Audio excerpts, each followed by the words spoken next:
I'm Okuek Penyon, Chair of Memorial 2007. I want to welcome all of you to this lecture tonight. And it was only possible through the help of the Institute of Commonwealth Studies. Without the support of the Institute, these lectures could not take place. And I want to give specific thanks to the memorial team and the staff of the Institute. Audrey, Paul, Nicholas, Trevor, Jamelia, John, Leslie, Jane, and last but not least, the director of the Institute of Commonwealth Studies, Professor Kingsley Abbott.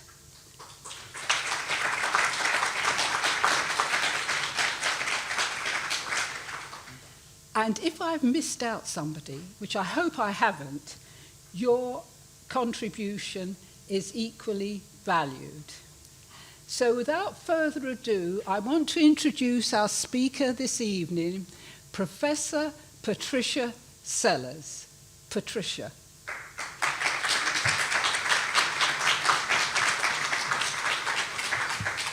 Thank you very much. I really appreciate it.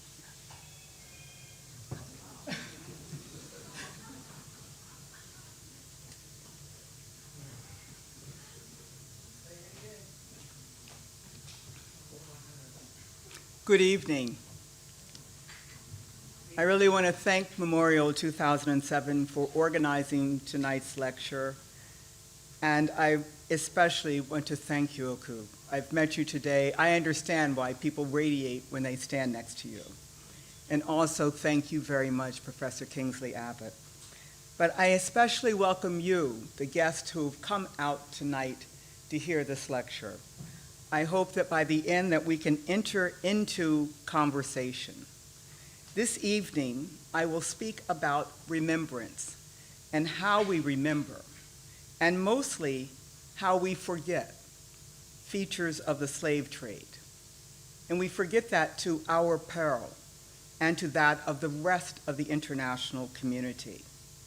Such forgetting or obliteration of the past denigrates our perceptions of the present. However, what is obliterated by memory never really disappears. Just ask your psychologists.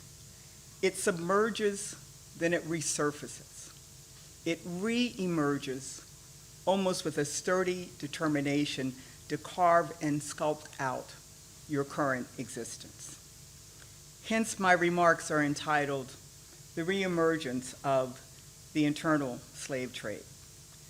The remarks largely derive from my persistent delving into international criminal law as a practitioner, a scholar, as an eternal student, and as a descendant in honor and respect of my enslaved ancestors. So where do we start? It can be impossible sometimes to identify that precise historical moment when an epoch begins. Africa's population underwent the brunt of both the East African and the transatlantic slave trade and slavery. The Portuguese and the Spanish enslaved and slave traded in the Mediterranean first, in the 15th and the 16th century, both in Sicily, Palermo, before installing plantations in Sao Tome. And then when they understood that that plantation system would work, they erected a colonial structure in the Americas, a structure that became synonymous with enslavement. British settlers first enslaved or attempted to enslave indigenous persons in the Caribbean and in North America. But then they embarked upon erasing the indentured status of those Africans who were in those British colonies and who resided there as indentured servants. They erased that and transformed them into chattel, thus instituting hereditary slavery. The 17th, 18th, and 19th centuries of enslavement in the Americas and the Caribbean was a persistent manifestation. It was a complex, multi-generational institutionalization of inhumane indignity. We can see the different slave routes here in this slide. Enslavement often focused on images of plantation slavery, fields of cotton, cane sugar, rice, indigo, coffee, or tobacco. But gone are our recollections that the enslaved also toiled in the darkened underground mines in Brazil. And the majority of African slaves went to South America, to Brazil. And today there is a state fittingly called Minas Gerais, the General Mines, that is remembered for its slave labor. The enslaved also labored in sweltering wrought ironworks in Cuba, as well as being carpenters, building those fine plantation homes in Jamaica. In urban centers, in both colonial and post-colonial United States, the enslaved were assigned to service, whether it be in stores, schools, factories, churches, and yes, cathedrals. We need to remind ourselves and to reiterate to others that the enslaved were stevedores. They were longshoremen. They worked in the harbors of New York, Charleston, Rio de Janeiro, in Bahia, as well as in Kingston, Jamaica. We also need to grasp that some slaves did absolutely nothing except exist in a condition of subjugation and be paraded around to affirm the wealth and the status of their owners. Those enslaved persons were more like human pets. The enslaved were also sexually enslaved. Male slave owners raped to terrorize, to punish, or just to exercise their powers of ownership. As historian Peter Kolchen recounted, masters, their teenage sons on larger holdings, their overseers, took advantage of the enslaved to engage in a kind of casual, emotionless sex on demand that was unavailable from white women. In the post-colonial United States, the enslavement of so-called fancy girls existed. These were enslaved females of mixed race, often with European facial features. They were kept in brothels or private homes for the sexual pleasure of the enslavers or their gentlemen acquaintances. Certain enslaved girls were specifically raised, or should we use the proper terminology, groomed to become fancy girls. And I think you here in Britain that I've heard on the news recently this week, you know about grooming girls to be used sexually. Sexualized and reproductive violence against male slaves was an essential aspect of slavery. Enslaved men had no control over their semen. Enslaved males were referred to as bucks, while females were specifically called breeding wenches. The enslaved bred the newborn, who then were enslaved. Forced procreation of slaves became associated with animal husbandry in the United States. The institution of breeding slaves was merely a practice to increase the slave owner's wealth, their goods, their ability to put up collateral, and to claim equity. Forced procreation, without a doubt, increased the anguish of the enslaved. Just imagine the enslaved parents who dreaded the approaching puberty of their children. When menstruation begins, sexual violence increases. Lesser acknowledged, but common sexual and reproductive violence related to slavery practice was committed by upper-class white U.S. females who were slaveholders. These women of a certain economic and social standing within their communities loaned and exchanged enslaved females for their breast milk. The enslaved women were called wet nurses, and their breast milk was used to feed white infants. Profit was made from the commodification of the enslaved woman's breast milk. In Brazil, the same practice occurred. It was called mercenary nursing. After such horrific imagination of what was really everyday slavery that endured for hundreds of years, I would now like to present the legal definition, the black letter law definition of what is slavery.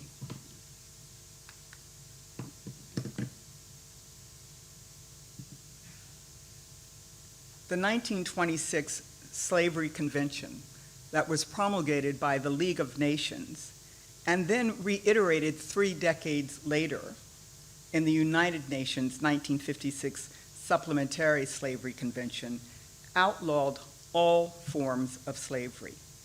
The convention defined slavery as the status or condition of a person over whom any or all the powers attaching to the rights of ownership are exercised. Slavery in all of its forms means that slavery recognized under the law, de jure slavery, where you could show a piece of paper that proved you had title, was outlawed. But in addition, the Slavery Conventions outlaw de facto slavery, slavery that's just really a social custom or a practice. The convention outlaws de facto and de jure slavery. So the Slavery Convention drafters intended to prescribe urban slavery, plantation slavery, educational, religious, or scientific institutional slavery, the grooming of fancy girls, raping, castrating, breeding, or procreation of the enslaved, commodifying the enslaved's breast milk, any form that evidence an exercise of powers of ownership rights over a person that was slavery was outlawed. The entirety of enslavement was outlawed. Hence, what appears to some as a very broad, abstract definition, legal definition, is really adept and all-encompassing. It doesn't have to list all the different acts. It allows you to know that it takes in the entire swath of enslavement. Here, my main intent tonight is to discuss the slave trade, or slave trading. And I emphasize slave trading as a verb. Images of the transatlantic slave are usually laid out in that prior slide that I showed you of the slave ship. Or we think about these scenarios of abduction and capture, or scenes of placement on auction blocks for sale to enslavers. In the Americas and the Caribbean, and in Brazil and Colombia and Venezuela, that has resonance. However, less completely imagined are the scenarios of the dynamic internal slave trade.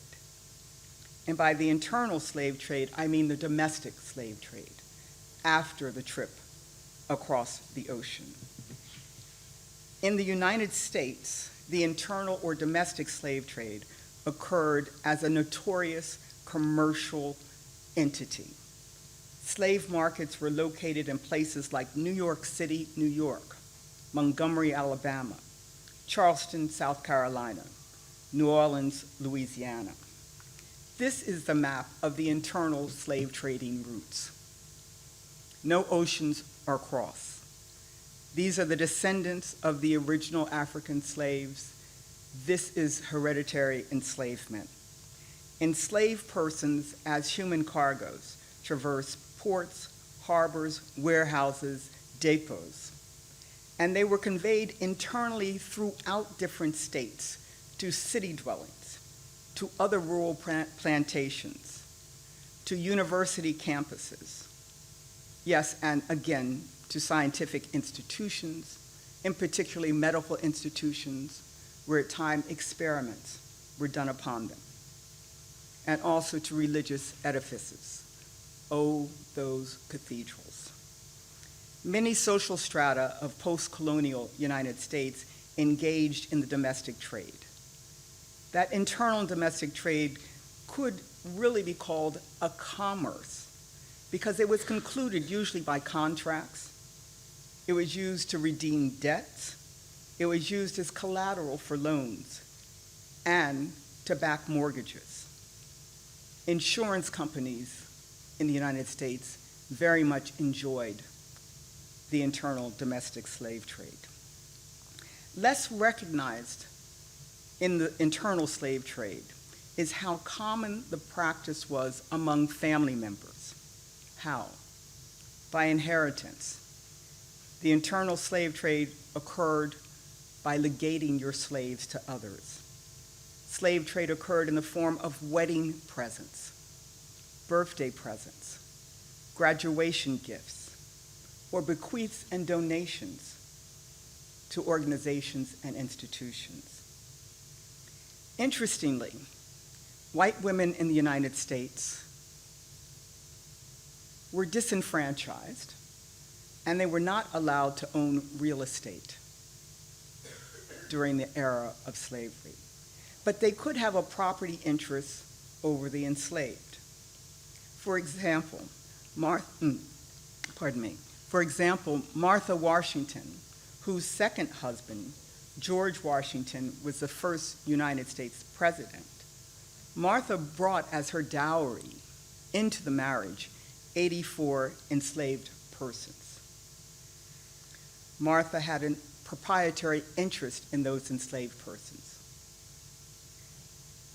That internal slave trade was so ubiquitous that it had niche markets. There existed the trade in enslaved children.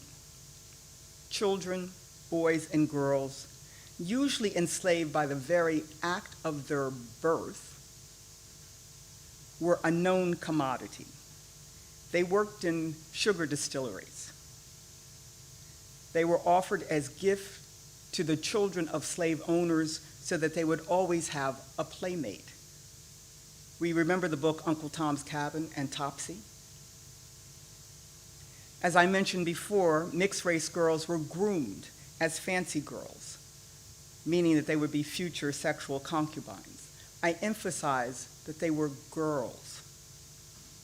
I was reminded when I was a prosecutor at the Yugoslav Tribunal, I went on an investigation mission to the United States to talk to some refugees from Yugoslavia.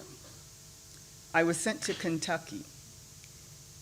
In Kentucky, enslaved boys were once used as the original jockeys in the Kentucky Derby, in the steeplechase horse races. That is why some lawns in the United States, until today, have a little black jockey holding up a lantern. That's a reminder of the internal slave trade. It enslaved children, and it was not inconsequential. Beginning in 1807, as you know here in the UK, bilateral treaties between Britain and Atlantic Ocean and East African slaving nations were entered into to outlaw the international slave trade. And that slave trade was gradually abolished. By 1825, the community of enslaving states acknowledged and acted upon what was a type of emerging legal obligation to stop the international slave trade. These bilateral agreements are by their nature cross-border interstate accords, certainly. However, the UK's 19th century objective with these bilateral accords was the intent to disband the international slave trade. The accords affected trading vessels on the open ocean of the North and South Atlantic. In essence, Britain and those engaging states were very comfortable with recognizing and accepting the conclusion of the slave trade as long as it was conducted on the high seas, because it found a legal precedent in going after piracy on the high seas. So the banning of the international slave trade was a type of extension of the regulation of maritime traffic and passageways. But literally, those bilateral accords did not touch land. Halting the international slave trade was not intended to impinge upon domestic institutions of slavery. Slavery in the sovereign's realm remained legal because a state's treatment of its own citizens, and particularly a state's treatment of stateless people, disenfranchised people, enslaved people without citizenship rights, was not to be the concern of another state. So the domestic or internal slave trade was not governed by the international bilateral accords that Britain entered into. Ironically, the ending of the international slave trade actually entrenched the lucrative market of the internal and domestic slave trade in the Americas and the Caribbean. Moreover, it increased the abusive sexualized practices of slave trade and enslavement. A contemporary to those bilateral accords noted that, look, slaves multiply so fast in Virginia and Maryland that it's really cheaper to raise them than to import them. Therefore, places such as Bahia, Brazil, the southeastern coast of the United States, and plantations in the Caribbean invested in more breeding, procreation, and husbandry of the enslaved. The enslaved were now bred to be domestically traded. Perceptions of fecundity, virility, and your reproductive capacity became very integral to the advertisements of domestic slave trading. Even as the gradual abolition of slavery occurred in certain northern and western states within the United States, there did surge another legally permissible form of internal slave trading in the free states. It was based upon a federal edict known as the Fugitive Slave Law of 1850.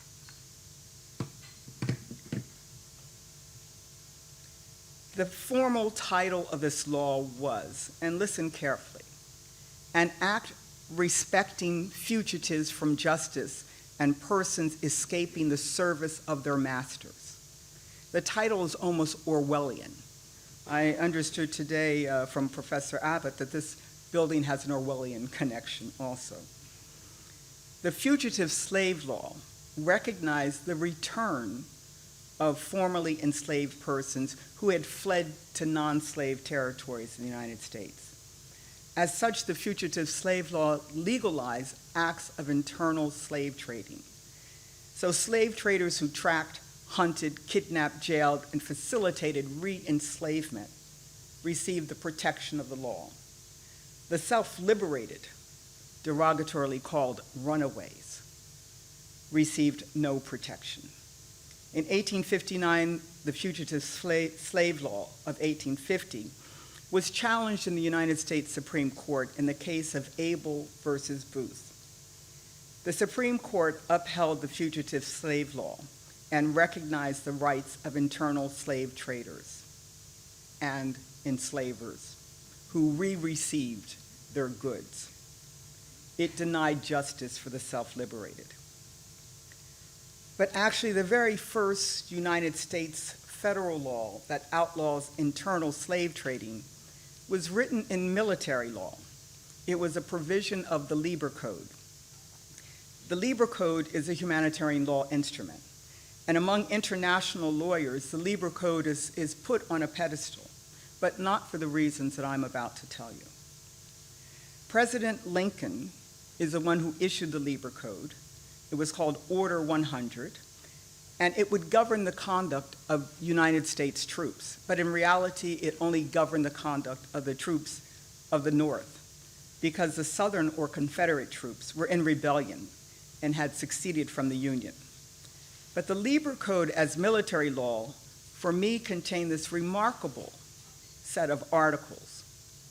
It ordered troops not to enslave free persons, not to re-enslave the enslaved, and to free any enslaved person whom they captured or whom cities they occupied.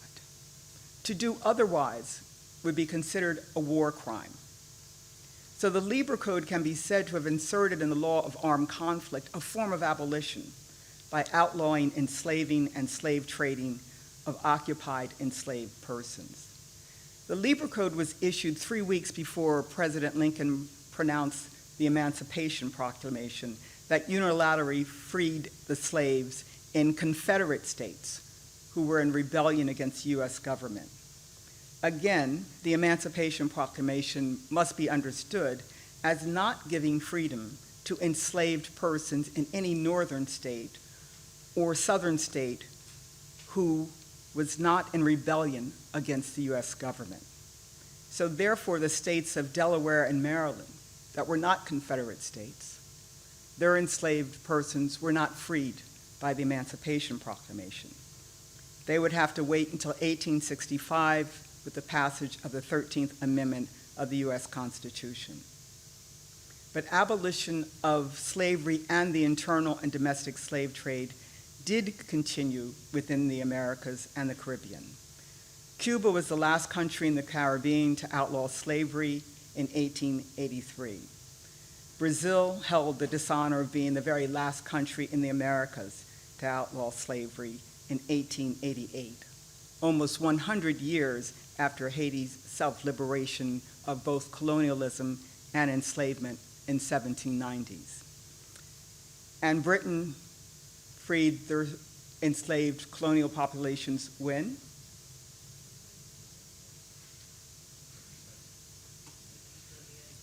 (1837, 38).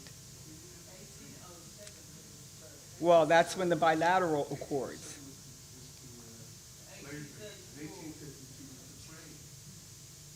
Okay, we've got to learn our history, right? So it's imperative that we really reckon with slavery in the Caribbean and in the Americas. How that imperative is impossible. However, that imperative is impossible if the full content of the internal slave trade is minimized. The internal slave trade was as much an ingrained institution, inextricably intertwined with slavery, as the transatlantic slave trade. The breadth of the internal slave trade, to my mind, has not been thoroughly assessed by today's advocates, and therefore not properly memorialized when we think of the slave trade. To de-emphasize or fail to grasp not just the thousands of crossings of the West, from Western Africa through and across the Atlantic, but also not to look at the millions of acts of internal slave trading, means that we have shunted something from our memory. So now I would like to talk about what legally is the slave trade. What is the prohibition of the slave trade today, whether international or internal? Well, basically, the slave trade is when you reduce a free person to a situation of slavery, or when you dispose of an enslaved person to another situation of enslavement. So let's examine that a bit closer. The 1926 Slavery Convention that I spoke about earlier defined slave trading and prohibited it also. The 1956 Supplementary Convention by the United Nations again reiterated the same definition of the slave trade and prohibited it. We have to understand how black this black letter law is.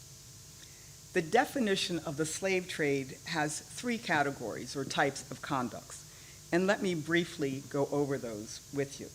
But I put them in separate slides because I want that to be seared into your mind. So the slave trade includes all acts involved in the capture, acquisition, or disposal of a person with the intent to reduce him, and I placed her, him or her, or that person, to slavery. Think about that for a second.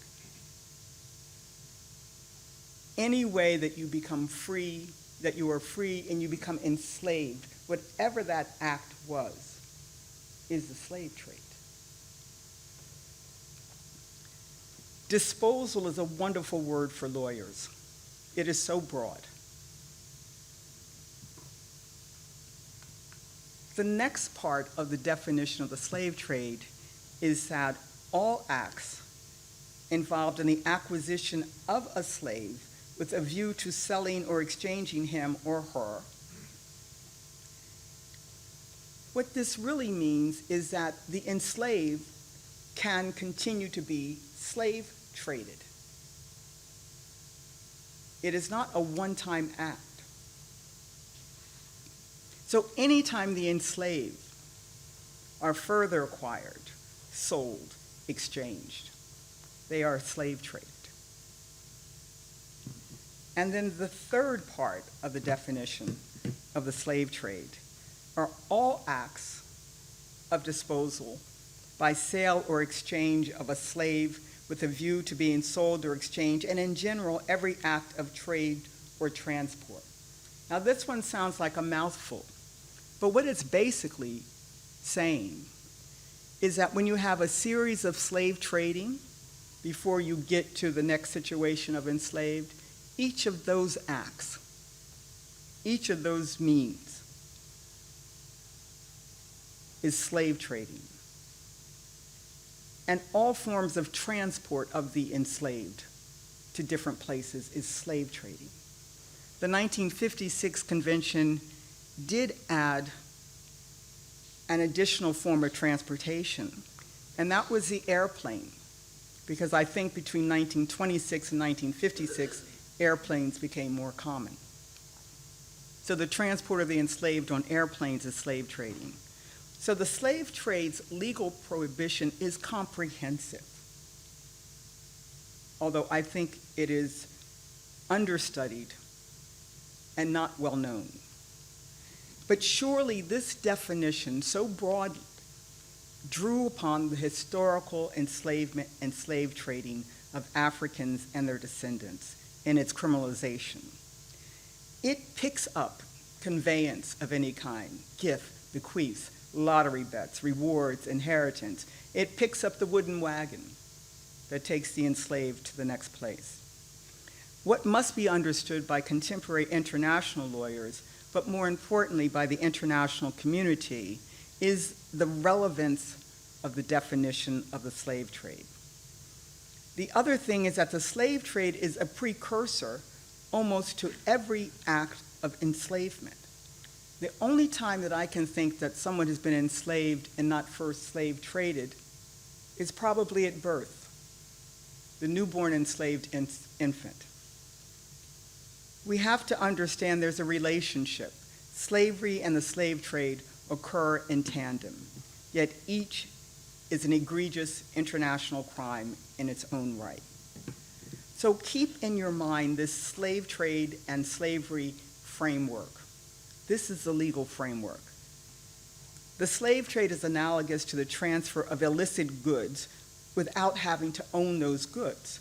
So we think of the captain of the ship who's transporting the cargo, but who doesn't own the cargo, but is responsible for the cargo to get it to another place. That person, when they're doing it with people who are free, about to be reduced to enslavement or enslaved people, is slave trading.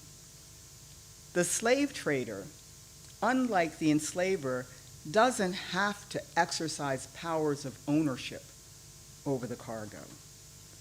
And it's important to understand that slave trading is not a lesser included offense or a subset of slavery. It stands on its own as an international crime. Each of those crimes are distinct and really not overlapping, although the slave trader might be an enslaver and the enslaver might be a slave trader.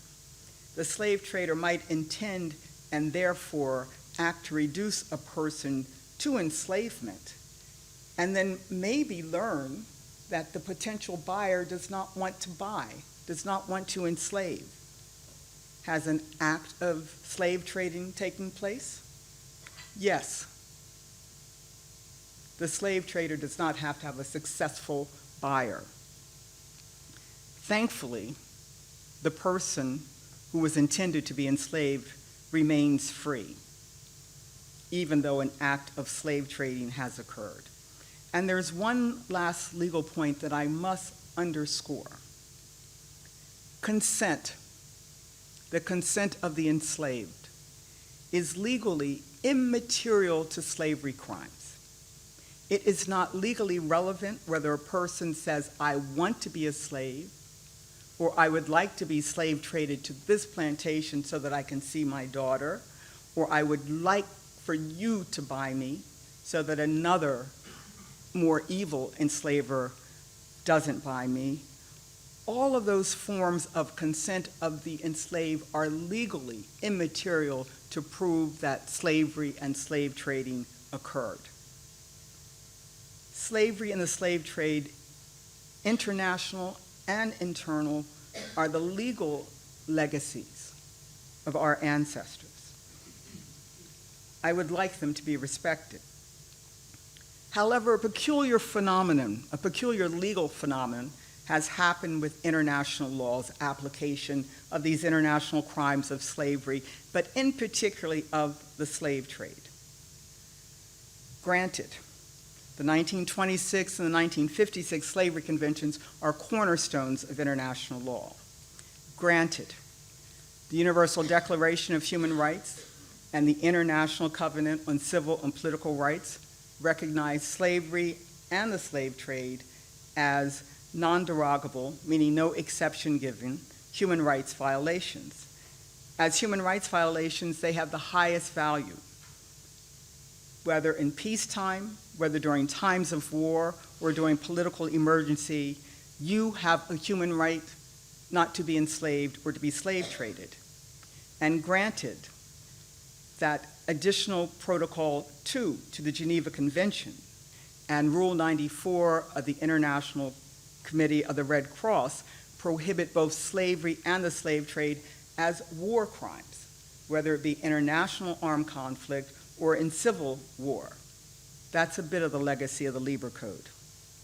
But the Rome Statute, the constitutive instrument of the International Criminal Court that is thought to be as authoritative, listing most of the most serious international crimes, contains no provision and therefore no redress for the slave trade as a crime against humanity, or slavery and the slave trade as war crimes. Why is that curious? It's curious because there are a lot of cases that come before the International Criminal Court, such as Ntaganda and Ongwen, that hear evidence of armed conflict-related capture, abduction, conscription, and enlistment of child soldiers. Well, you might say, Patricia, what's the relevance? Well, to accurately describe and to offer a full legal characterization of those facts, judges have begun, since the Special Court for Sierra Leone, to recognize something that's quite evident. Child soldiers are enslaved children. Kidnapping, abduction, recruitment, or conscription, and then their reassignment to different military units are euphemisms. They're synonymous with slave trading. Child soldiers are enslaved children who are repeatedly slave traded. There are other facts and relevant evidence that has come before the International Criminal Court that concern the abduction of women and girls, who then become these forced conjugal partners who enter into forced marriages with militia fighters. The women and girls are redistributed to successive militia fighters. Upon the death of one fighter, they're then given to another so-called husband. The abduction of these women and girls and their distribution and redistribution is really slavery, sexual slavery, and slave trading. So what has happened in international law, in our everyday psyche, that we hesitantly recognize and understand slavery crimes, and that we are loath to recognize and redress slave trading?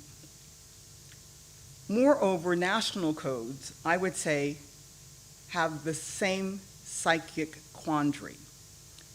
National criminal codes rarely contain provisions for the slave trade. The Netherlands and Liechtenstein are among the few European exceptions. The United Kingdom does not contain a provision that criminalizes the slave trade on its own.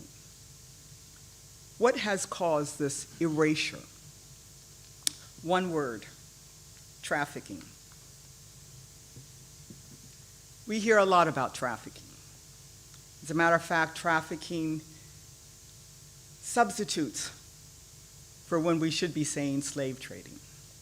Trafficking is a transnational crime that sometimes crosses borders, but can occur within a state. It has diverted some of our legal attention from the redress of the Contemporary Commission of the International Crime of Slavery and the Slave Trade. Trafficking as a transnational crime is found in many penal codes, but most of us do not really understand what is the origin of trafficking. Trafficking conventions started, as you can see, in the beginning of the 1900s. They were drafted in 1904, 1910, 1920, and they were originally called, and I couldn't make this up, the White Slavery Conventions.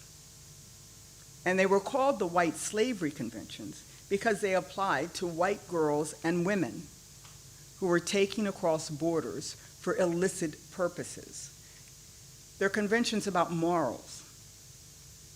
Their protection was later expanded to all women and children.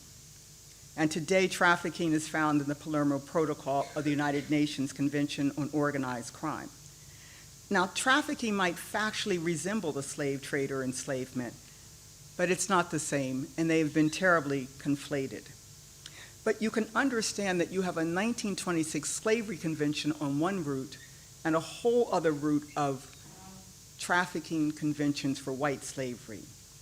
Their origins, their subject matter, what they are to prohibit were completely separate. And that emphasis now on trafficking has led to the erasure of the slave trade, both under international law and under domestic penal codes.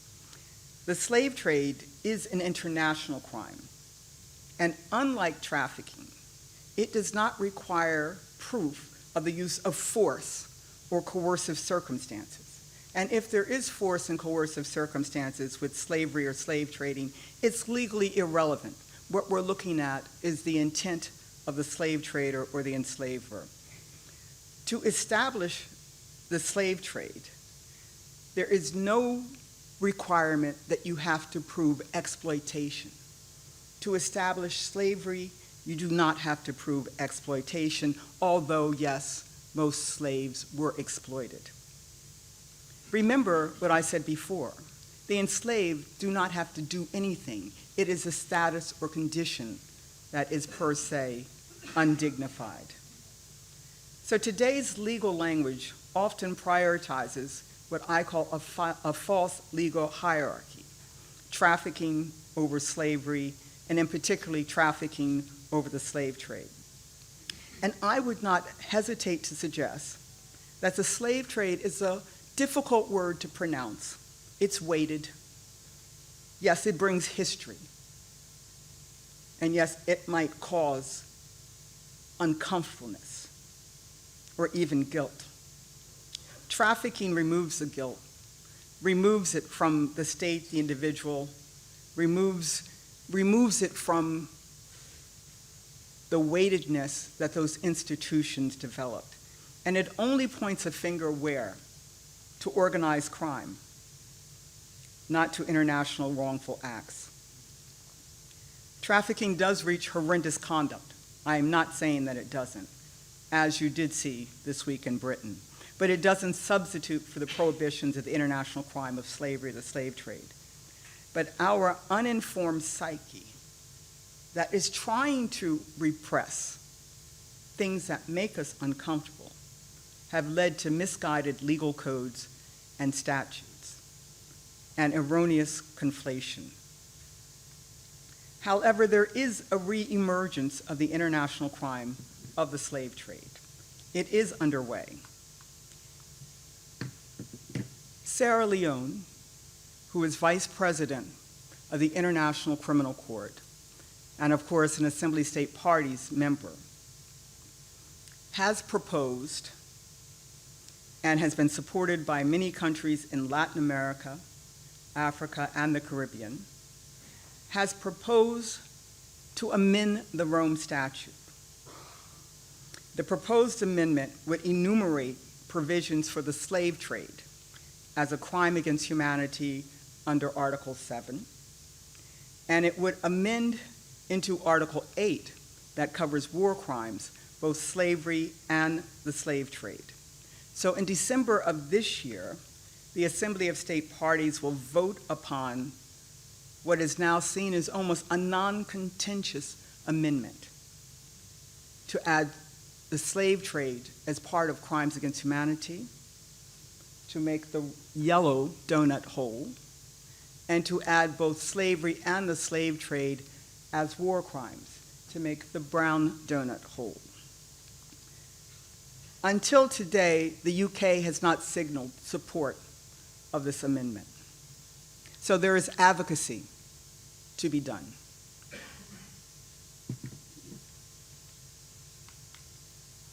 Another part of the reemergence of slavery crimes is that last year, in December, as Special Advisor for Slavery Crimes, I had the honor to develop the slavery crimes policy of the Office of the Prosecutor of the International Criminal Court.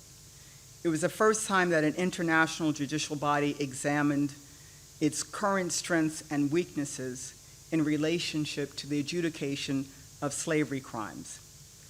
The policy speaks to investigators and to lawyers and to Assembly State Party members with their complementarity of jurisdiction, but it also speaks to you, the public, because it begins with a historical acknowledgement of the institutions of enslavement and the slave trade. And it it tells investigators and lawyers to be aware of the history as you are investigating today. Because by not knowing the history of enslavement throughout many parts of the world, but in particular the transatlantic slave trade, you will not see the evidence before your eyes for the contemporary crimes of slavery and the slave trade that are occurring. This policy is available on the ICC homepage of the Office of the Prosecutor. And when I was developing it, many investigators came to me and said, I had not realized when I'm looking at the migratory flows through North Africa that what I'm seeing is not kidnapping and abduction, I'm seeing slave trading and enslavement. Now when I look at that child soldier, I don't look at the monster, I see the enslaved child who has been continually slave traded. And I do not call a girl or a woman a bushwife anymore. I understand those are enslaved females who are being continually slave traded. The past does allow us to see our present. And there is another reemergence of slavery crimes. Last December, the General Assembly of the United Nations agreed to set forth a 4-year time period to draft the first standalone treaty to address crimes against humanity. Until now, crimes against humanity had been a treaty based basically on customary law and every now and then placed into a statute of an adjudicatory body or in national penal codes. The International Law Commission delivered a draft of the proposed Crime Against Humanity Treaty to the Sixth Committee of the United Nations. It did not include a provision for the slave trade, even though the responsibility of the International Law Commission is to promote the progressive development of the law. This was not about progressive development. This was about inserting what has already been codified into law. So Sierra Leone again proposed that the slave trade be enumerated into this new Crimes Against Humanity Treaty.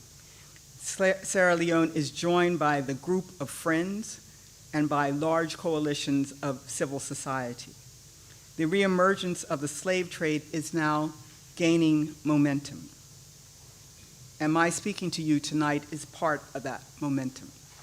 But the UK has, to date, not supported that provision of the slave trade verbally, openly, in the new Crimes Against Humanity Treaty.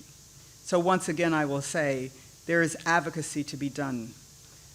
There is remembrance to be had.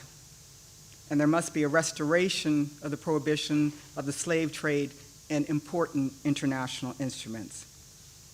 So this evening, I conclude by urging remembrance and recognition of the slave trade, and in particularly of acts of the internal slave trade. I urge that we as descendants and part of the international community understand those historic institutions. Is it painful to look back? Yes. But we have to look back out of respect of ancestors, but also to stand in solidarity with today's child soldier, with the women and girls and boys who are snared in forced marriages, with the migrants, with the enslaved who are in the detention centers in Syria and forcibly disappeared.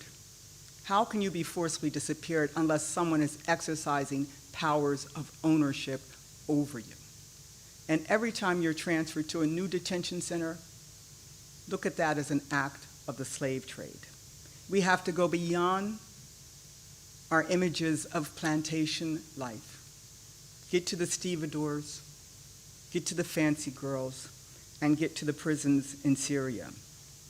Full provisions prescribing the slave trade and slavery in international judicial statutes, in national criminal codes, and in the forthcoming Crimes Against Humanity Treaty is redress, is reparation, is the future. And I will close by just reminding you that slavery and the slave trade are jus cogens law, peremptory norms. Under international law, that means they have the highest status, can never be violated. Each violation invokes the erga omnes or responsibilities of other states. Slavery and the slave trade is black letter law. I would claim it's the blackest of black letter law. But that's because it has been permeated with black blood. Thank you very much for your attention.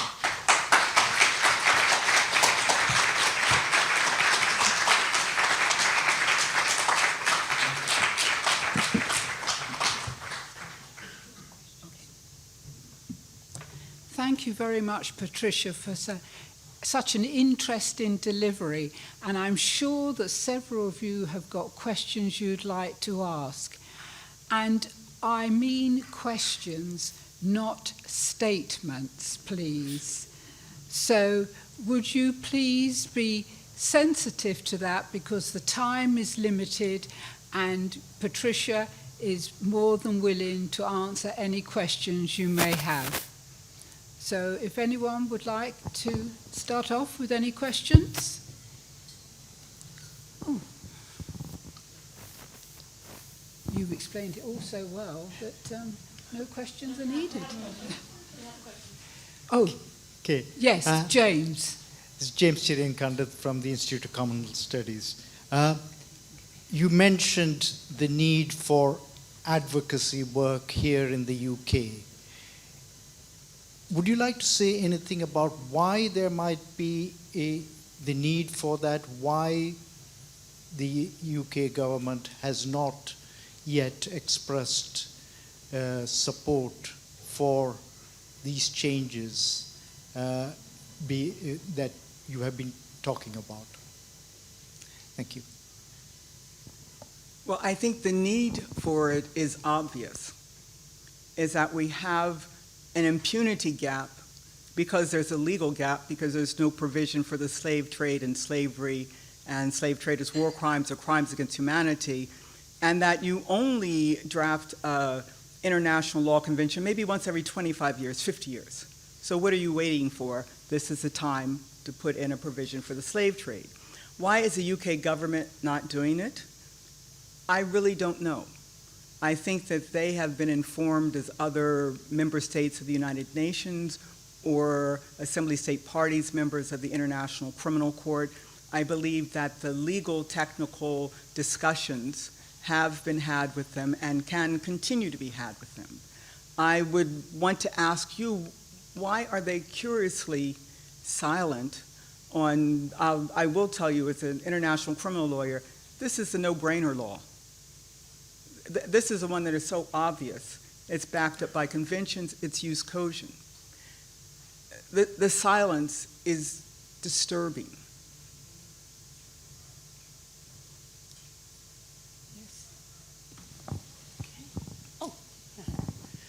Good evening. Thank you so much for your presentation. I'm a reparations activist of many years. The gentleman did say part of my question, so that's fine. I was thinking to ask you. You never mentioned Bernie Grant. I'm sure you're familiar with the fact. No. Bernie Grant? No. Please inform me. Okay. Bernie Grant was the black member of parliament that first raised the case for reparations over 30 years ago. And I always think as a reparations activist that was taught by Bernie Grant, it's so important to remember the contribution that he made. So I agree with you. They've been very reluctant. So my question was, has Sadiq Khan, who is the current mayor of London, and I think he's been re-elected, is it the second or third term? So I'd be interested to know, has he given you any support?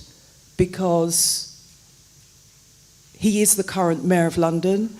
I myself haven't written to him yet about reparatory justice, but I'd like to think that given some of his other areas of work that he does around Islamophobia, that he would recognise Afrophobia and the fact that racism is a direct legacy of the European transatlantic slave trade. Thank you.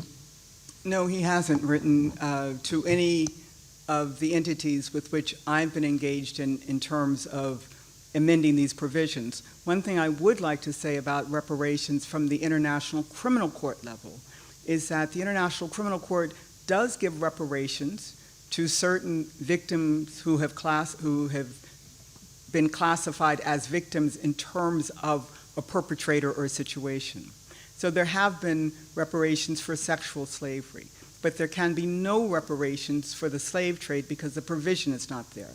And there can be no reparations for slavery, the slave trade as war crimes. So I think that even acknowledging that the reparations that come from situations of today are merited is part of the reason that we need to amend these statutes and the international treaty. In terms of the Mayor of London, I have not seen him on any international legal forum or stage.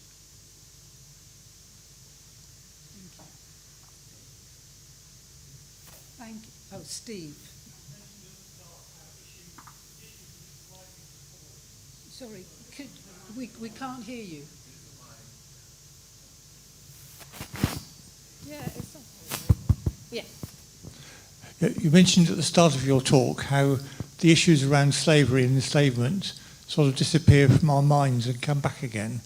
But what do you think about Oku's campaign to have a permanent physical memorial as a way of stopping that happening? Well, for someone who has seen so many memorials to the fallen soldier, I've seen so many Revolutionary War memorials. I come from Philadelphia. I really don't understand why the absence of political will. We should have so many memorials to different aspects of the slave trade and slavery throughout the world. I know that I have colleagues now in Brazil who have looked at the UNESCO site in Rio de Janeiro, where an overwhelming majority of slaves came to Brazil, and it's dilapidated.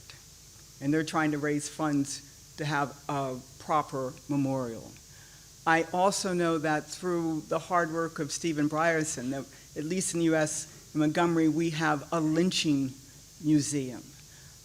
The remembering helps your soul to go forward. So yes, I am very much in favor of memorials that can be physical, but also ones that can be immaterial.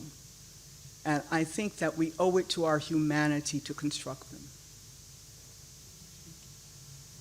Olivia? I've got one. Thank you. I'm Luke Daniels. I'm the president of Caribbean Labor Solidarity, and we're engaged with fighting for reparations. Thank you very much for presenting or reminding us about the internal slavery that is much ignored, because we focus mostly on the transatlantic and also the mistreatment on the plantations as a way of remembrance to encourage people to fight for reparations. I'm not surprised that the government here is not engaged with getting the law changed or slavery acknowledged on the international level. And you talk about advocacy. I'm very interested in and would like to engage with anyone who is involved with trying to pressure the government to accept and acknowledge that slavery was a crime against humanity. So thank you very much. Thank you. Olivia?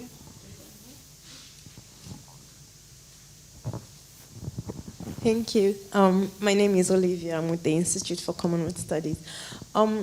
Since this is a legal discussion as well, my question is, what is the difficulty in getting accountability for transatlantic slavery or internal slavery from a legal point of view, through the legal process? Why can't we get that discussion going, and what are the limitations that could perhaps come come across through that particular process? The limitations for historical slavery, the transatlantic slave trade, slavery, the internal slave trade up and down the Americas and the Caribbean, we could start at San Tome. The response is always, and I think Professor Joshua Castellino put it well, oh, didn't that happen a long time ago? Are you still talking about that? That's the kind of off-the-cuff response. The legal response is always, oh, we would really like to, but there is this principle called intemporality. And it wasn't illegal at the time it occurred, so therefore it wasn't a wrong that now can be repaired through reparations. And there is a lot of study that is going on right now to fight against that concept of intemporality, and saying, and if you just allow me 2 or 3 minutes, it's on several fronts. One is to say that the transatlantic slave trade and succeeding slavery and internal slave trade was a regional norm and not an international norm. That King Alfonso of the Congo, King Gustavo, his successor, Nzinga, wrote to Portugal, to Spain, and argued against the slave trade. So you can't say it was customary international law. It might have been regional European law, but even if it were regional European law, it wasn't among European states among them. It was different states acting under their national penal codes. And in part of this research that many have been doing, there is a wonderful book written now by a Brazilian professor who's at University of Bristol, Professor Nafea, who looks at a case that was brought to the Vatican in the late, I want to say 1500s, it might be 1600s, by Congolese Brazilian formerly enslaved persons who then live in Lisbon and in Rome, and bring the case to the Vatican to say this is illegal. And the Vatican agrees on several legal grounds. Yes, this is against civil law, this is against humanity, this is against spiritual law, canon law, et cetera, et cetera. And they were supported by the civil society of the day, which were the different fraternities and sororities and confraternidades of enslaved persons in Portugal, in Brazil, and in Spain. But this case has been suppressed. So the professor from Bristol, José, is now also trying to get funds to go back to the Vatican, to go into the archives, and to recover those manuscripts where the church acknowledges at the very beginning, when they divided up the Tordesillas in between Spanish America and Lusophone America, that this enslavement was illegal. So that's one of the things that we're looking at for this intemporality. It's not a bar. And then there's the other possibility, and that's been raised by Tendai Achumi when she was special rapporteur, to say, look, the harm continues. You know, the racism of today, the poverty of today, the debt of today. So as long as the harm is continuing, it can still be repaired. And so you have to give reparations. There will be a new peak preview. The third committee will be releasing general recommendations on reparations in January, and they will look at this issue in particular.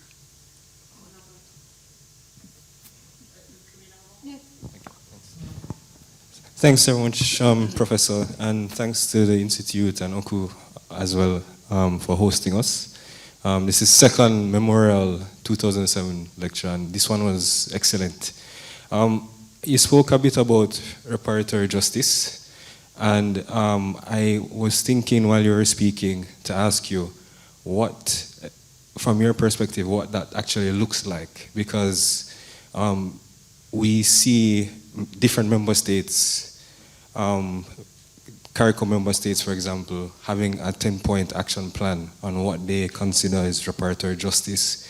We see bits of it outlined in Durban, you know, that it's development focused, and from the Caribbean perspective largely has been that it really is development.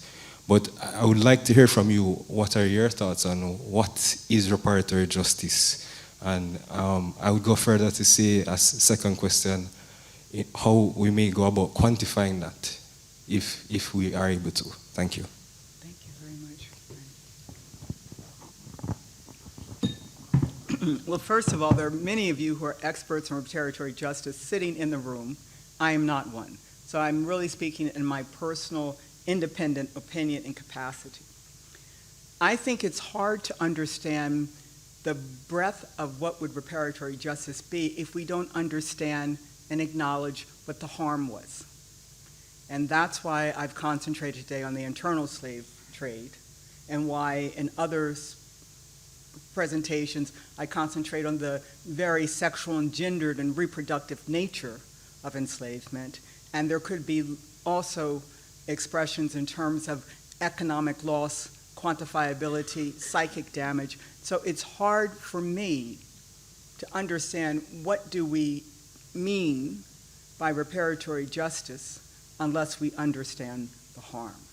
But it certainly takes into account what has been lost intergenerationally.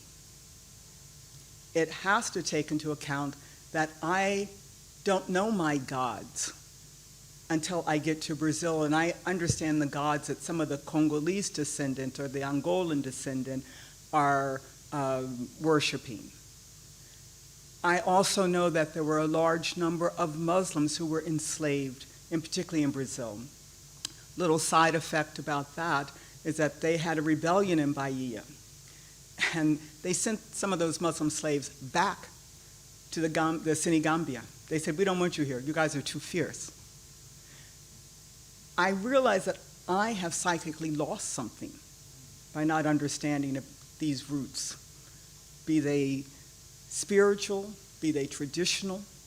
And I do understand, too, that in my day-to-day conception of myself and living, that I say things like, oh, you're walking in tall cotton, which means that you're having a decent run of life right now.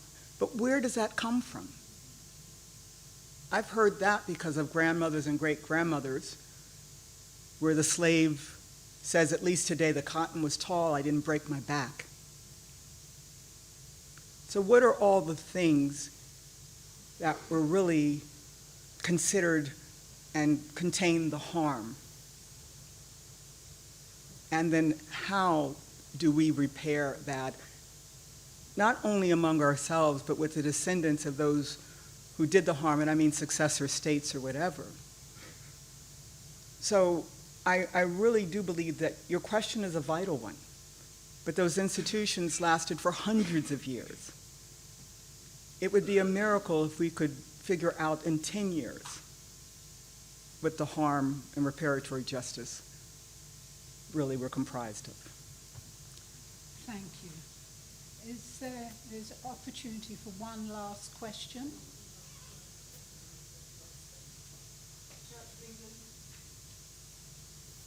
Right. Well, I'd like to invite, if there are no more questions. Oh.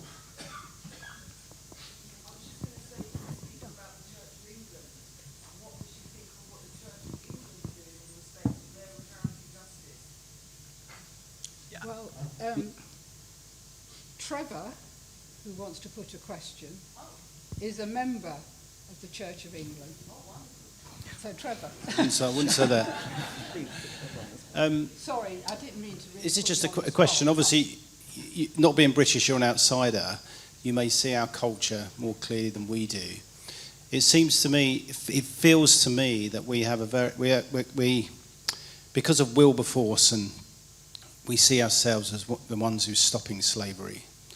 It seems to me have bred a deep self-righteousness that we can't see beyond that to what we did before, which stops us owning up to our own part in slavery, or the leading part in slavery. Do you think that's right? And if so, how can we help people see British self-righteousness? Well, I think that is part of the truth in terms of Wilberforce abolition, but that's not the whole truth. And I think one of the things I tried to underscore today is that stopping of the international slave trade did not stop the domestic slavery or internal slave trade, and actually exacerbated it in some ways. Wouldn't it have been wonderful if Haiti didn't have the need to have liberated itself in 1794, 1807? Wouldn't it have been wonderful if the Somerset case didn't just apply to England, but applied to all the colonies? So I think that we're allowed to stop at that Wilberforce point of history as a reflection of what could have been. And why do now we go back to that story? And in my own country, we have many beautiful narratives and stories that we go back to. You know, Land of the Free, ask Frederick Douglass about his speech for the 4th of July. Thank you, Patricia.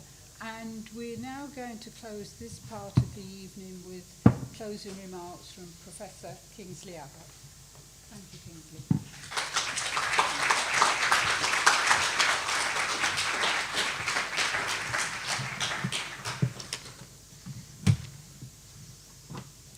Good evening, everyone. Just a few short remarks from me.